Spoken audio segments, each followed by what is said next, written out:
In fact, this morning, my toddler tried to put his pants on 2 legs at a time, and he fell on his butt.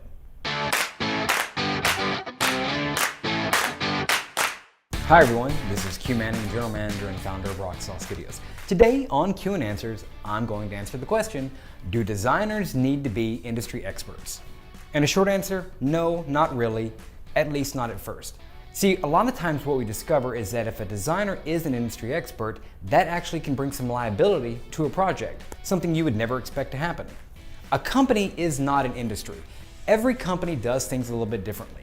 You handle X differently than your competitor handles X, and that is a great thing. It's your competitive advantage. It's why your clients choose you instead of the competitor. What we often find is that if a designer is an expert in an industry, they will bring all that baggage of how things have been done in other places. What that ends up leading to is stagnation, not innovation. A designer's role is to solve a problem. It's to communicate effectively to your user base. Your role is to be the expert at your subject matter and what you're trying to accomplish. A designer, no matter how much time they've spent in an industry, is never going to know your problem as well as you do. Their job is to know people. That's because we're great at solving problems. We are the experts on people, but you're the expert on your subject matter. And our job is to make sure that we tap into you to get as educated as we can be. Designers rely on subject matter experts to fill in all the little gaps, to help us understand the nuances between your project and a different project, your piece of the industry and someone else's piece of the industry. So why does this work? Each one of us puts our pants on one leg at a time. If you try to put your pants on both legs at a time, you're gonna fall over, you're gonna bump your head, have a concussion. So we all learn that's not the right way to do things. Everyone thinks their industry is a little bit more special and precious than it may actually be. What they forget is that all users are the same, and they all are using the same software. They're all playing with Facebook and Twitter and Instagram, and because of that, they all have a shared expectation of how things should work. So our job is to come in, make sure those pieces are working, that we're driving the users for you to get the job done. And then we'll fill in the gaps as you help us understand your subject matter and become experts with you. On the other end of the spectrum, we have what's called the curse of knowledge. That means that you know so much about your industry that you just tend to expect your users to have that same level of expertise. And sometimes you may be lucky and they do. A lot of times, however, people are of different levels of education and training, so they don't really know what they're doing.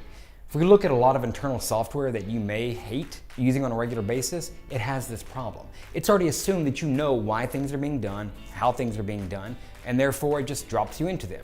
Great software that is productive, efficient, and really helps people get the job done, understands what user behaviors are. Then, by tapping into subject matter experts, you're able to make it very specific for your industry and how it operates. Of course, you're also going to save a lot of time from training, education. You're going to take weeks and months of time and turn it into 2 or 3 days instead, because it's going to flow the way that users expect it to flow.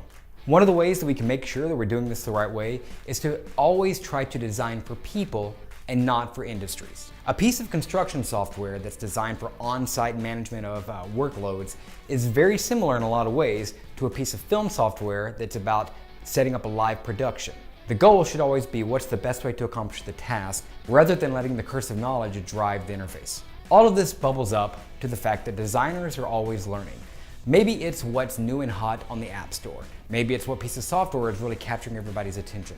Could be a cool new interface element that people are using, say swiping left and right, or maybe contextual-based menus. Sometimes that means learning about your industry. Maybe that means learning about your specific target demographic and how they operate. It's learning what the prioritization of tasks is, or what is and isn't important. That's stuff they want to learn. And you want to tap into that, because their role is going to be to come in, work with you, and really understand what your problems are and what the best tools are to solve that problem for users. You may be facing a problem yourself that really needs to be solved, and you've been trying to deal with industry insiders or maybe internal teams, and they're not quite getting it because everything feels like it has felt for a while. That's where you bring in an agency like Rocksauce Studios to come in and help you out. You can give us a call, or you can shoot us an email, and we'll be happy to reach out, find out how Rocksauce can help you solve your problems. With that, my name has been Q Manning. This is Q and Answers, and I'll see you next time. Adios.